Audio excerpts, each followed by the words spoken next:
Hello दोस्तों, तो आज हम बात करने वाले हैं कोविड-19 कहाँ होता है और कौन से वायरस से होता है और कोविड-19 इतना फैला कैसे, ऑक्सीजन क्या सच में इंडिया में कम है और 5G नेटवर्क टेस्टिंग का इफ़ेक्ट कैसा है कोविड-19 पर। क्या कोविड-19 5G टेस्टिंग की वजह से हो रहा है? कौन सा वैक्सीन सही है और सही है तो क्यों है और किनको लेना चाहिए? वैक्सीन के बारे में सारा कुछ बताएंगे। क्या बच्चों को वैक्सीन लेना चाहिए? चलिए हम आज समझते हैं। मेरा नाम है अभिषेक पांडे। चलिए हम एक एक करके सारे कंसेप्ट को समझते हैं। कोविड-19 फेफड़ों पर इफेक्ट करता है और कोविड-19 का सेकेंड वेव फेफड़ों को 2 दिन में ख़राब कर दे रहा है, जबकि पहली बार कोरोना वायरस फेफड़ों को 7 दिन में ख़राब करता था। और इतनी मौत का रीज़न दरअसल है कि सांस लेने में तकलीफ़ होने के कारण इतनी मौतें हो रही हैं। और इसके पीछे रीज़न क्या है, देखिए हम बताते हैं। दरअसल इसके पीछे हम भी रीज़न है। शादी में धूमधाम से पार्टी, पब्लिक जगहों पर बिना मास्क के घूमना, पुलिस से बदसलूकी करना कि तुम मास्क नहीं लगाए हम क्यों लगाएं, ये सब बातें कोविड-19 को बढ़ावा दी है। और कुछ दिन पहले उत्तराखंड में कुंभ मेला, जो जबकि 60 से 70 साधुओं को कोरोना हो गया था और वहाँ पर्यटकों की भीड़ में सभी पर्यटकों को भी कोरोना हो गया, तो वहाँ भी कुछ सरकार ने गलतियाँ की और बोला कि ये खुला जगह है। मीडिया ने पूछा तो गवर्नमेंट से। भगवान पर भरोसा अच्छा है, लेकिन भगवान ये तो नहीं चाहेंगे कि हमारे भक्तों को कोरोना हो जाए, तो खुद से ध्यान रखिए। और थर्ड चीज़ समझते हैं। और बंगाल का चुनाव तो आपको याद ही होगा। गवर्नमेंट पहले तो कोई काम नहीं कर रही है। अपनी पार्टी को बचाने के लिए, अपनी पार्टी को जिताने के लिए सब ने पूरा छूट दे दिया। सभी लोग ना मास्क, मोदी जी के खुद चेहरे पे नहीं था, ये राहुल गांधी जो भी थे किसी के चेहरे पर भी नहीं था। वहाँ कोरोना नहीं हुआ है, उस टाइम तो रिपोर्ट नहीं है, लेकिन इस टाइम रिपोर्ट के मुताबिक वहाँ हर एक दूसरे लोग को कोरोना है। चुनाव ख़त्म हुआ है तो अब काम करेंगे। कोई भी पार्टी हो खुद के लिए काम कर रही है। जब खुद का काम हो जा रहा है तब आखिर चुनाव को कुछ दिन पोस्टपोन या कुछ किया जा सकता था, लेकिन लोगों को ध्यान नहीं, जो लोग खुद अपना ध्यान नहीं रख रहे हैं। आखिर गवर्नमेंट को हम चूज कर रहे हैं और गवर्नमेंट हमें बताएगी कि कब कहाँ निकलना है। अब समझते हैं कि ऑक्सीजन सच में इंडिया में कम है या कुछ और रीज़न से ऑक्सीजन सभी के पास नहीं पहुंच पा रहा है। चलिए समझते हैं। ऑक्सीजन मात्र हॉस्पिटल में 15% की ज़रूरत होती है। 15% ही जितना ऑक्सीजन इंडिया में बनाया जाता था उसका बस 15% हॉस्पिटल को दिया जाता था, उतना ही ज़रूरत ही पड़ता था। और 85% इंडस्ट्री को दे दिया जाता था। आखिर इंडस्ट्री को क्यों ज़रूरत पड़ता था ऑक्सीजन की?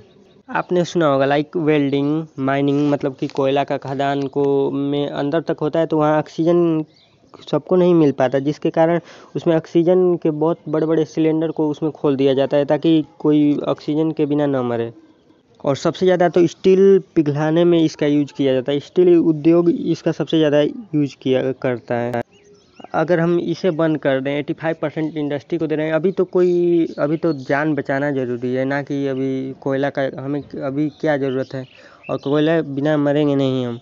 और 15% का यूज मतलब कि ऑक्सीजन कितना हॉस्पिटल में ज़रूरत पड़ रहा है, तो 7x मतलब 7 गुना डिमांड है जितना हॉस्पिटल में उपलब्ध है ऑक्सीजन। और इस डिमांड के वजह से ऑक्सीजन का जैसे ब्लैक में ऑक्सीजन को बेचा जा रहा है। ये सब ऑक्सीजन को जैसे कि लिक्विड फॉर्म में रखा जाता है, ऑक्सीजन को जो इंडस्ट्री को दिया जाता है उसे गैसियस फॉर्म में रखा जाता है। और ले जाने को, हमें पहुंचाने का जो व्यवस्था है वहीं बस गड़बड़ है कि हम पहले से तैयार नहीं थे कि ऑक्सीजन की कमी होगी। इस वजह से प्रॉब्लम हो रही है थोड़ा बहुत। इंडिया में ऑक्सीजन 85% और ज़्यादा है, मतलब आप समझ सकते हैं। जैसा कि इंडिया में डिमांड है ऑक्सीजन की 7000 mT और कैपेसिटी है 7800 mT, तो आप समझ सकते हैं कि इनफ है हमारे इंडिया के लिए ऑक्सीजन को ट्रांसपोर्ट करने में प्रॉब्लम बस आ रही है, नहीं तो बस। समझते हैं 5G नेटवर्क टेस्टिंग का कैसा इफेक्ट है कोविड-19 पर।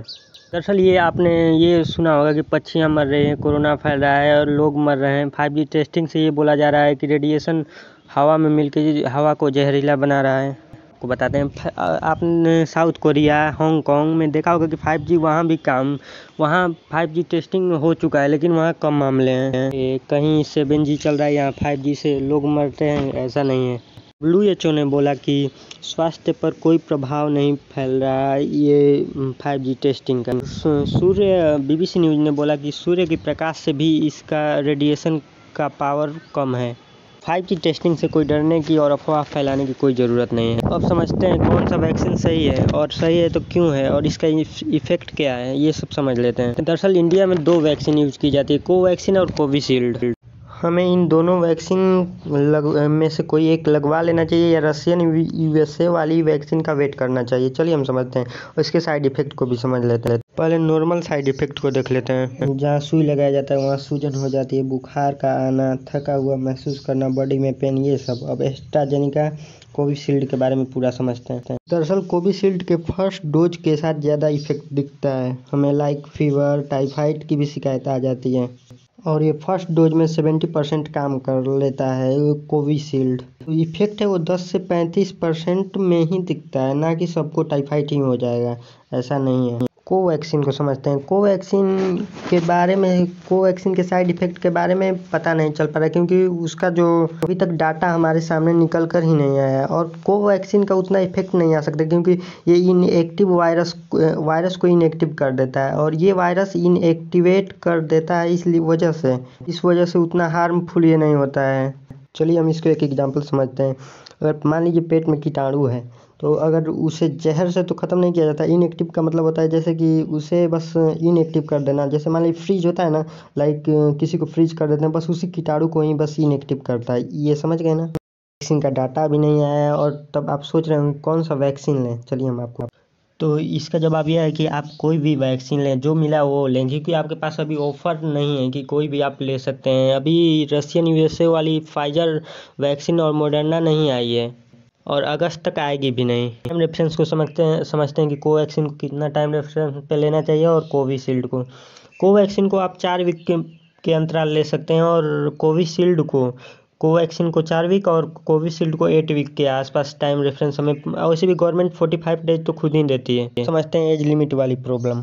तक 18+ वाली वैक्सीन लोगों को लग रही है। यह वैक्सीन बच्चों को लगनी चाहिए। दरअसल फाइजर वैक्सीन 16+ के लिए भी है, और सारा वैक्सीन के लिए जैसे लाइक मॉडर्ना, ये 18+ के लिए ही बनाया गया है।